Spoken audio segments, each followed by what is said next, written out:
বন্ধুগণ, বাসিরাম ব্লগের পক্ষ থেকে সমস্ত দর্শক মণ্ডলীকে আমার আন্তরিক শুভেচ্ছা জানিয়ে ব্লগ শুরু করছি।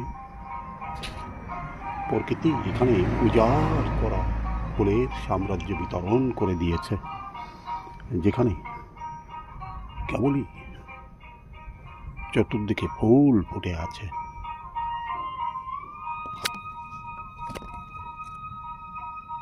এমন চমৎকার মনমোহক ফুল ধরনী উজাড় করে চারিদিকে বিতরণ করে দিয়েছে, যেখানে মৌমাছি প্রজাপতি প্রতিনিয়ত উড়ে উড়ে এসে ফুলের সাম্রাজ্যের মধ্যে তারা উড়ে উড়ে ঘুরে ঘুরে দেখছে যেমন চমৎকার ফুল পৃথিবীতে বিভিন্ন স্থানে ছড়িয়ে ছিটিয়ে আছে।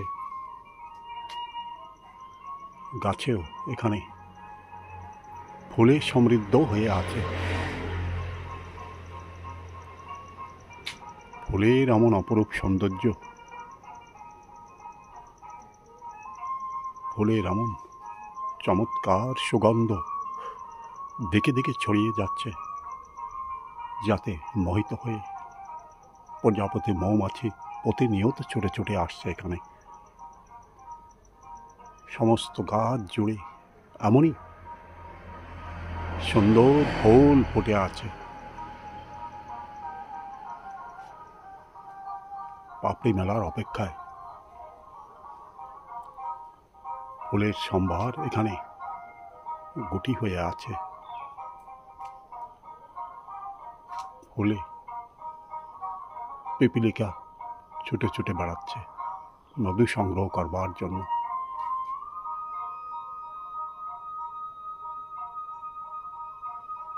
দূর থেকে যা কিনা দেখা যায় না, কাছ থেকে পিপিলিকাকে পরিষ্কার দেখা যায়। ফুলে তারা ঘুরে ঘুরে মধু সংগ্রহ করছে। গাছটি উজাড় করে তার ফুল বিতরণ করে দিয়েছে। দূর থেকে ফুলের এমন সুন্দর রূপ হৃদয়কে মোহিত করে দেয়। যে কোনো ছোট ছোট পাখি ফুলের ডালে এসে মধু সংগ্রহ করবার চেষ্টা করে।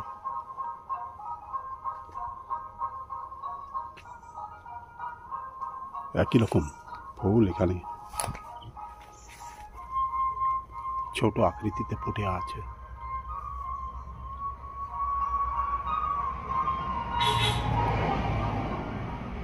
এবং ফুলের গাছ চারিদিকে সুন্দরভাবে ছড়ানো রয়েছে।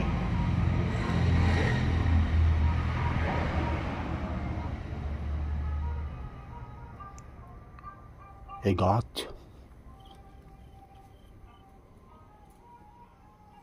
যেদিন বাংলাদেশ সে বেড়াতে গিয়েছিলাম, সেখান থেকেই সংগ্রহ করে আনা হয়েছে। বাংলাদেশের নাগলবান্ধ যশোর জেলার একটা খ্যাতনামা এবং বিখ্যাত স্থান।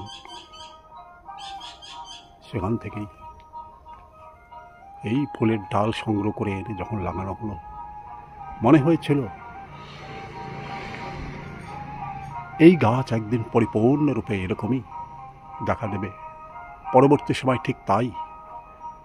সেখানে যেমন এই গাছ দেখে এসেছিলাম, এখানেও ঠিক তেমনি বিশাল বপু নিয়ে চারিদিকে ছড়িয়ে গেছে।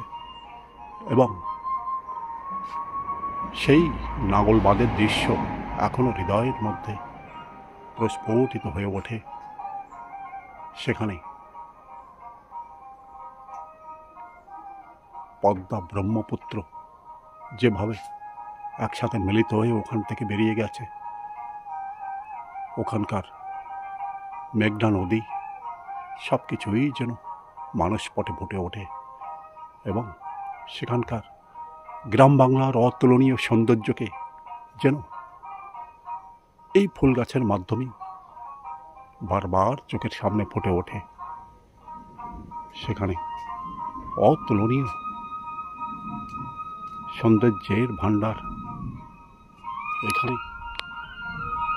রঙিন কচু গাছ যেভাবে একসাথে দলবদ্ধ হয়ে আছে, মৃত্তিকার সৌন্দর্য, ধরনের সৌন্দর্যকে যেন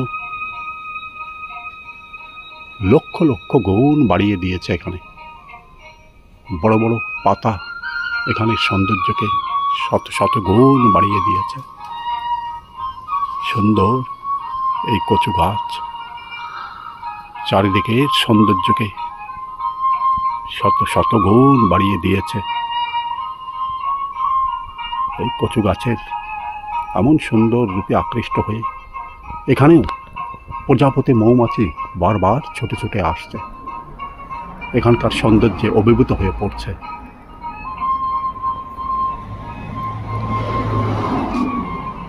সেই সাথে ফুল গাছ,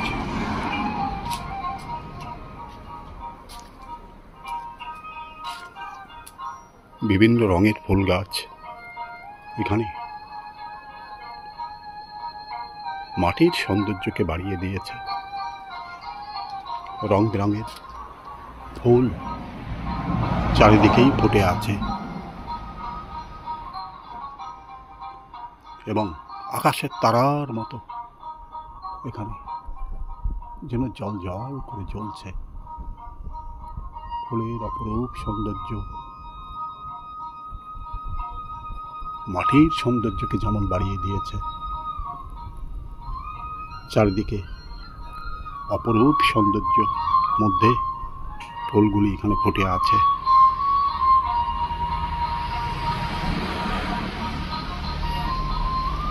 মাটির সৌন্দর্য শতগুণ এখানে বাড়িয়ে দিয়েছে। বিভিন্ন রকম ফুল এখানে ফুটে আছে। এই গাছটিও ধীরে ধীরে বর্ধিত হয়ে যাচ্ছে এবং একসময় এই গাছটিও ঠিক এই ফুল গাছের মতো বর্ধিত হয়ে সৌন্দর্যে পরিপূর্ণ করে তুলবে এবং দূর থেকে এর সৌন্দর্যে আকৃষ্ট হয়ে যাবে যে কেউ। ছোট্ট চারা গাছ ধীরে ধীরে বর্ধিত হয়ে ধীরে ধীরে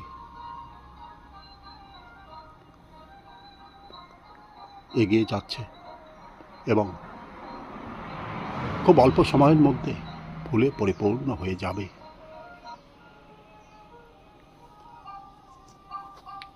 ছোট্ট এই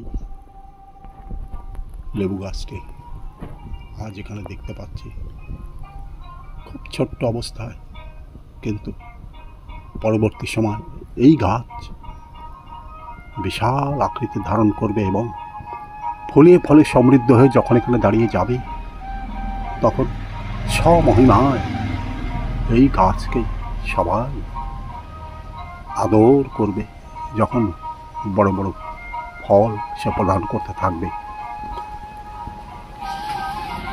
লেবু গাছ একটি কমলা লেবু গাছ,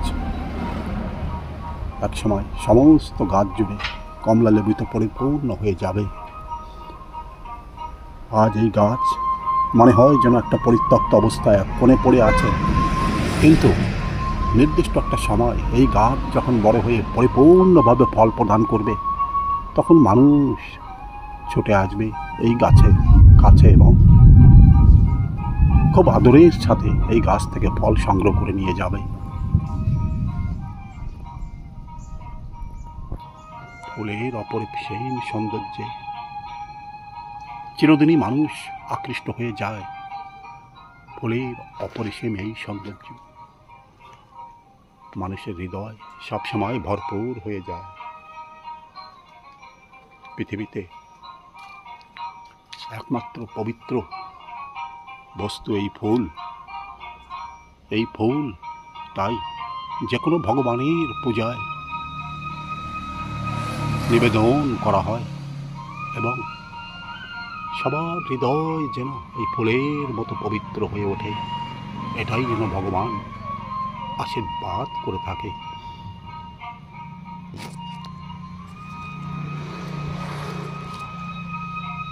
পৃথিবীতে বোধহয় একমাত্র এই ফুলই মহান পবিত্র বস্তু, যার মাধ্যমে মানুষ তার হৃদয়কেও ফুলের মতো পবিত্র করে তুলতে চায় এবং ভগবানের আশীর্বাদ প্রাপ্ত করতে চায়। শ্রদ্ধেয় দর্শক মণ্ডলী, এতক্ষণ আপনি এই ভিডিও কেমন দেখলেন দয়া করে কমেন্টস বক্সে লিখে জানাবেন। ভিডিওতে যদি আপনি নতুন হন দয়া করে একটা সাবস্ক্রাইব করবেন। ভিডিওর শেষে সমস্ত বন্ধুগণ, সমস্ত দর্শক মণ্ডলীকে আমার আন্তরিক শুভেচ্ছা, অভিনন্দন এবং ধন্যবাদ।